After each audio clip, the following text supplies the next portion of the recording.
2 horrific cases to brighten up your day. Kidnapped girl escape leads to discovery of 2 bodies in Alabama. Like I said, just bright sunny news here today. A young girl chewed through restraints to escape a rural Alabama home where investigators later found 2 decomposing bodies, authorities say. José Paulino Pascual-Reyes, 37, is facing kidnapping charges and multiple counts of capital murder in connection with the bodies at the home after a 12-year-old girl was discovered walking alone alongside a roadside near Dadeville on Monday evening.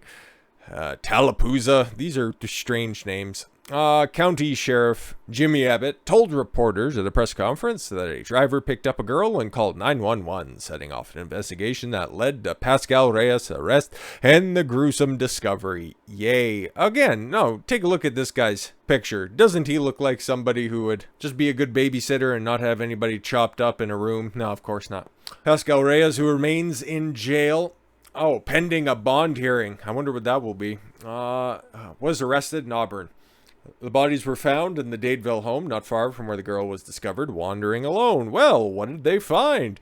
The decomposing remains have been sent to Alabama Department of Forensic Sciences to be identified, Abbott said, adding it is unclear how long they've been there. Well, you could ask the girl, see if they know her. It's a fluid investigation. Ooh, were they that badly decomposed? The sheriff's told reporters, things are changing and I don't want to jeopardize the identification of our juvenile. Oof. Court filings obtained by WSFA show the girl had been tied to bedposts for nearly a week. Oh, she was assaulted and plied with alcohol, but managed to escape by cheering through the restraints, the documents show.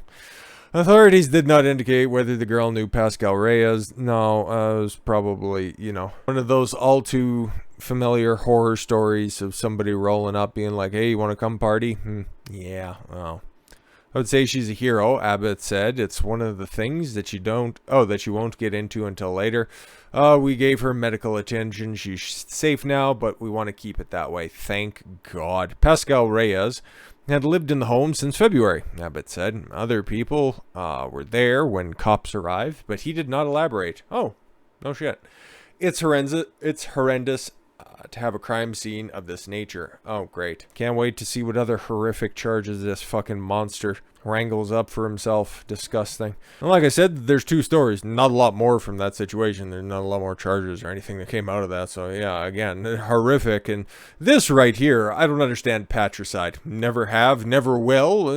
I'm sure it probably made sense back in the Middle Ages, but we are 21 and a half years into the 21st century, so you think that we should probably get with the times. Vermont man charged with killing his mother at sea will remain jailed without bail. Oh, did he give her a rock, Goatman? All my old school O&A fans will definitely get that reference because it's fucking hilarious. Nathan Carman, a Vermont man charged with killing his mother at sea during a 2016 fishing trip. Oh, hey mom, I got something on the line there. Can you just reach over there for a second? Oh, what's that? You're grabbing me right by the collar and then by the edge of the life preserver? And why are you unbuckling the life preserver? Oh, wait. Or yeah, just grab the net. Oh yeah, just right there. Yeah, just help me out with that fish there for a second. And yeah, just don't mind the fact that I'm also getting additional weights to slip into your pocket. Don't worry, don't mind any of that stuff. Let's see how he did it. But yes, during a 2016 fishing trip, so he could inherit his late grandfather's millions. Oh, Lord have mercy. Should have just done it Fredo style. Take him out in the little rowboat outside your place. Say a couple Hail Marys and then one in the back of the head. So he will remain jailed without bail until his trial. A federal judge rule. U.S. District Judge Jeffrey Crawford on Tuesday denied Carman's request for bail, saying that the 28, so this happened 2016, 6 years ago. He was 22 years old and offed his mom. Oof. Oh, he's a possible flight risk. Yeah, because he's got millions of dollars from his grandfather. Crawford also pointed to an acrimonious dispute with his aunts over the fortune. Oh, my Lord have mercy. That he stands to inherit, as well as his purchase of an AR-15 type weapons as evidence that this is a volatile situation. Carman's own relative had begged the court to keep him behind bars pending trial. This entire family sounds like they would each successively gut one another until the last person standing inherits the millions of dollars. This is what happens whenever there's generational wealth. Who knows? They might get into how much actual money is on the line here. This is what happens when you have a bunch of bad faith actors happen, okay? This is why I'm not close with a lot of my family anyways. It's not like there's fucking millions of dollars to inherit down the line from anybody. But the long and short of it is, I know who my extended family are. And let's just say I'm not missing out on anything by not having them in my life, okay? The connections that I'd make there are ones that I could get from just working at the fucking local lumber mill, okay? If I really needed a regular job or somebody to help me move a couch, I can get the hookups elsewhere. That's fine. We strongly support the actions of the U.S. Attorney's Office to have Nathan, your nephew? Yeah, no, exactly. Remain in custody, as we firmly believe, knowing Nathan better than anyone. Oh, yes, of course. That he is both a danger to our family and a flight risk. Well, yeah, what's to say? He offed his mom. You think he'd have any reservations with offing the aunts? Yeah. Elena Chakalos and Charlene Gallagher wrote in a letter to the court, according to the Boston Globe. Oof. Yeah, I wouldn't be trusting anybody with that fucking scraggly beard. That's disturbing. I'd hold him without bail just because of that. Carman was charged in May with first-degree murder and the death of his mother, Linda Carman, as well as 4 counts of wire fraud and 3 counts of mail fraud stemming from an alleged inheritance scheme aimed at cashing in on $7 million. You kill your mom for $7 million? Oof. Dude, it would take significantly more money for me to do that. Everybody has their price, obviously, but 7 million's not that much in the grand scheme of things.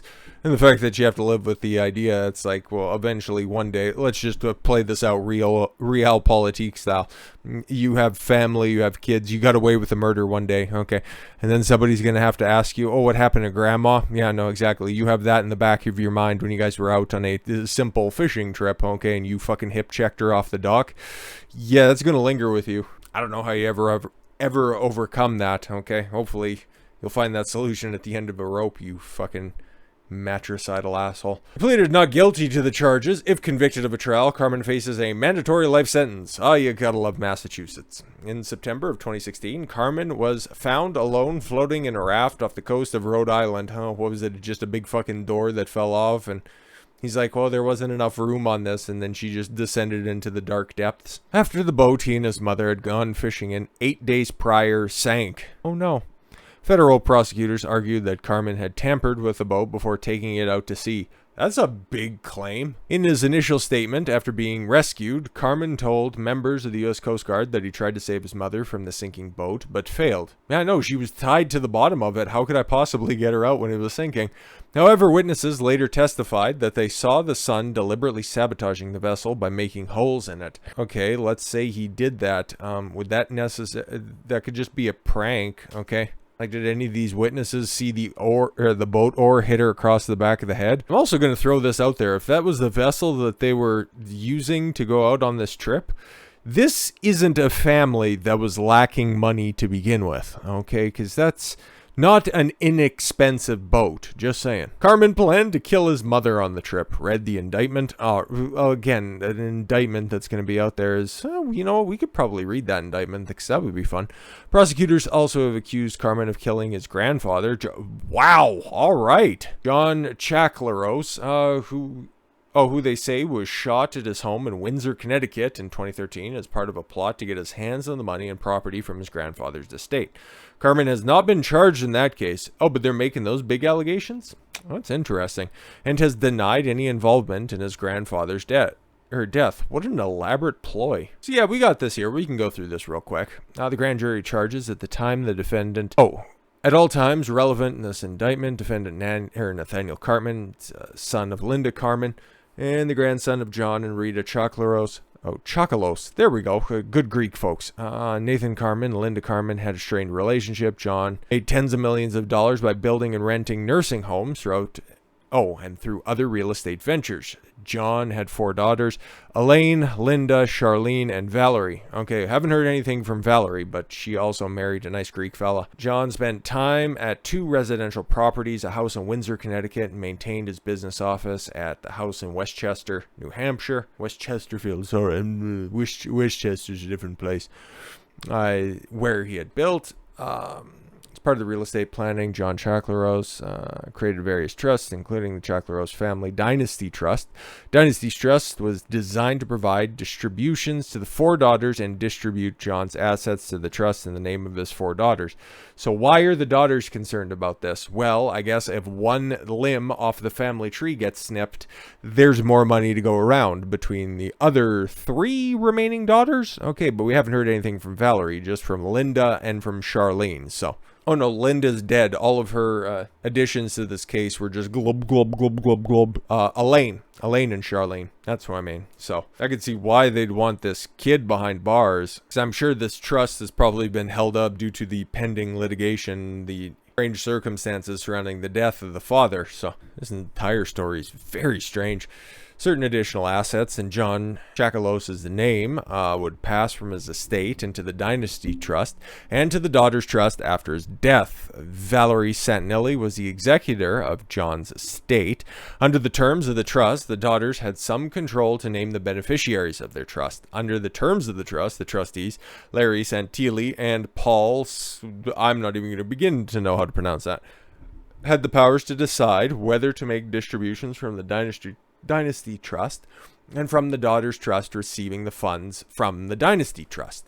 In 2012 and 13, Nathan Carman presented detailed questions to John Chakalos' trust attorneys and financial advisors about Carman's financial interest in John's assets and the operations of the trust. Nothing inherently wrong with that. 2013, John set up 2 bank accounts in which Nathan Carman was the beneficiary upon Chakalos' death. One account containing approximately $150,000 was provided to financially support for Nathan's college enrollment. Okay, so he got a college endowment from his from his grandfather. It's good work if he can get it, and provide financial support for for Nathan's college enrollment. The second account, containing approximately $400,000, was listed to both Linda and Nathan as a beneficiary on his death. During 2012 and 13, Nathan spent significant time with his grandfather. Oh, okay, good. At least you have a grandfather to spend time with. No. What were the rest of these blood-sucking broads doing? And attended various business meetings. Okay, maybe he was trying to get into the family business. I don't see anything inherently wrong with this so far. Chakalos convinced Linda the dead mother, to designate Nathan Carman as the beneficiary of her trust from the Dynasty Trust. Oh, okay. During this period, Chakalos paid for Nathan Carman's personal expenses, including a truck and an apartment. Nathan Carman received a high school degree in 2012. During 12 and 13, Nathan Carman enrolled in a community college but failed to complete most of his courses. Oh, okay, now I can see where the greed is starting to creep in. So he's stupid. He's nefarious, but he's stupid. After 2012, Linda Carman's principal way of interacting with her son, Nathan, was by spending time fishing with him. Oh, okay, cool. In 2015, Nathan Carman purchased a boat, the Chicken Pox. Oh, yeah. And insured the boat through the Boat Owners Association of the United States. Yeah, exactly. Okay, which is managing director of the insurance company, national liability, and fire insurance company. Oh, the scheme! All right. Beginning on or about 2013 and continuing until the present, the District of Vermont and elsewhere, defendant Nathan Carman devised the scheme to defraud the estate of John Chakalos, its executor, the Dynasty Trust, and its trustees, and to obtain money from the Dynasty Trust by materially false and fraudulent pretenses, representations, and promises. As the central part of the scheme, Nathan Carman murdered John Chakalos and Linda Carman. But you're not charging him with any murder in relation to his grandfather. Interesting. He concocted cover stories to conceal his involvement in those killings. As part of the cover-up, Nathan Carman misrepresented his involvement in and responsibility for those deaths to law enforcement, to his family, and to the others who made inquiries about the deaths into their circumstances, and to others who challenged his cover-up and challenged his right to his grandfather's assets. Interesting. Lofty claims. How do you back all this stuff up? So, November 6, 2013, Nathan Carman, while living in a rented apartment in Bloomfield, Connecticut, registered his truck in New Hampshire and obtained a New Hampshire driver's license. All right. Well, was he going to be living there? Carman listed his New Hampshire residence as the house built by John Chakalos in Westchesterfield, New Hampshire. Okay. So then he was going to be living with his grandfather. Okay, I don't see anything inherently wrong with this so far. November 11th, 2013, Nathan Carman used a New Hampshire driver's license to purchase a Sig Sauer rifle at Shooter's Outpost in Hooksett, New Hampshire. Okay. Nathan Carman murdered his grandfather. Oh, okay, lofty claim there. John Chakalos shooting him twice with the Sig Sauer while Chakalos slept at the Windsor, Connecticut home. That's a big jump. Okay. After Nathan Carman killed John Chakalos as part of his plan to cover up his involvement in the crime, Nathan Carman discarded his computer hard drive. Wouldn't you want to discard the rifle, though? Okay, but his hard drive and the GPS unit that had been in his truck the night of the murder. Okay, like, we already know that he flunked out of college, so he's not exactly the brightest kid that's out there, but wouldn't you want to get rid of the GPS unit so you couldn't be tracked beforehand? I got some doubts in this. Just saying, I'm looking at the conniving daughters of this guy's aunts, okay? Not saying he wasn't involved in some form or fashion, but we got to get to those claims first. Between December 20th and January of 2014, Nathan Carman provided false information to law enforcement agencies investigating John Chakalos' murder. Among other things, Nathan Carman falsely denied involvement in the murder. He misrepresented his whereabouts approximately 3 a.m. on December 20th and left his apartment in Bloomfield and approximately 4 a.m. when he arrived at the location where he planned to meet his mother to take a charter fishing trip. First thing in the morning in December? Okay. Must be getting flued out somewhere. He also falsely denied purchasing the Sig Sauer in November of 2013. Okay, after Chakalos was murdered, well, we don't know that for sure. Nathan Carman received approximately $550,000 as a result of Chakalos' death. $150,000 from the college account, $400,000 from the beneficiary on death account.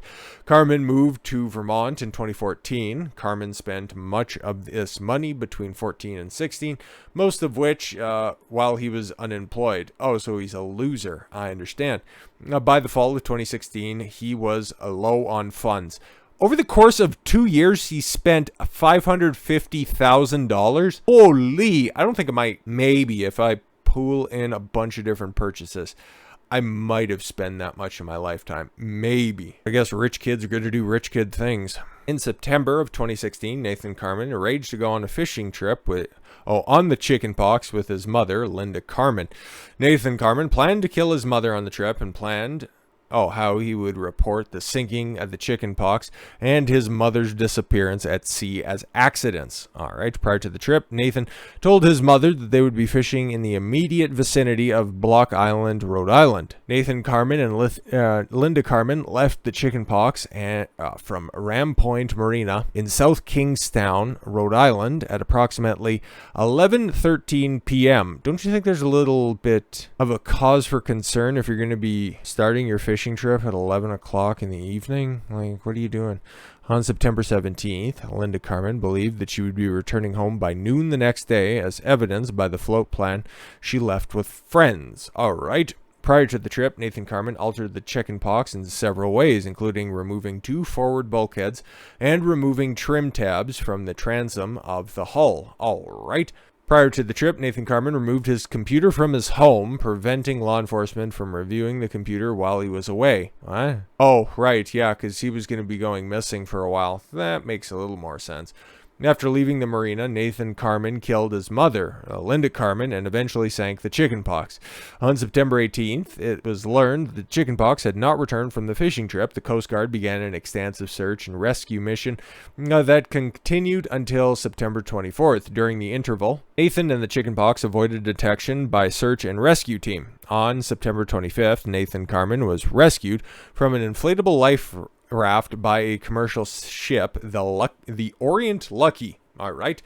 After being picked up by the Orient Lucky, Nathan Carman made false statements to the Coast Guard and to law enforcement investigating the disappearance of Linda Carman, and to the others about what happened to Linda Carman, about what occurred on the chickenpox. This is just all starting to sound like words at this point. In October of 2016, Nathan Carman presented an insurance claim to the Boat USA for the loss of the chickenpox for approximately $85,000 for that little fucking aluminum dinghy.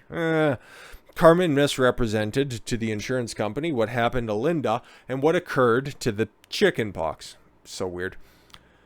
He largely maintained this false narrative he had provided to law enforcement with some additional details. January 2017, he basically kept up the charade. July of 2017, Valerie Santilli, the executor of John Chakalos' estate, filed an action in New Hampshire probate court. It almost took her an entire year to come to that conclusion, where it was being probated, claiming that Nathan Carman killed both the grandfather and his mother. The New Hampshire court sought to prevent Nathan from benefiting from grandfather and mother's deaths during the litigation. Nathan Carman maintained his false narratives, misrepresenting what had happened to his grandfather, what happened to his mother, and what occurred on the chickenpox. Well, if his grandfather bit the dust like 3 years prior to all this shit happening as well, wouldn't you think that they would have investigated the several gunshot wounds that would have killed him and come to some conclusion? Wouldn't you think that that would have been on the table? It's just very odd. And then, yeah, the rest of this is just court mumbo-jumbo that doesn't really have anything on there. A bunch of fraud gibberish when it comes to checking in with the insurance claims, but that's a wild ass story. Jesus. So I'd kind of like to see where this story ends up ultimately going, because there's a lot of lofty claims in that indictment right there, that he was off in the grandfather, he drowned or killed his mother in some sort of fantastical fashion, and that he was really living this life of crime for the better part of about 4 years before anybody caught wind of this stuff. That's kind of amazing if you really put it in the full scope. But more importantly, oh boy, will greed tear apart a family in a split second. That was wild, and here I was thinking that the first story was going to be the most interesting and graphic, but hey man, here we are. With all that said, thank you all very much for the gift of your time. I've been Don Consuelo. I want you to follow your gut and get after it. Take care, everyone.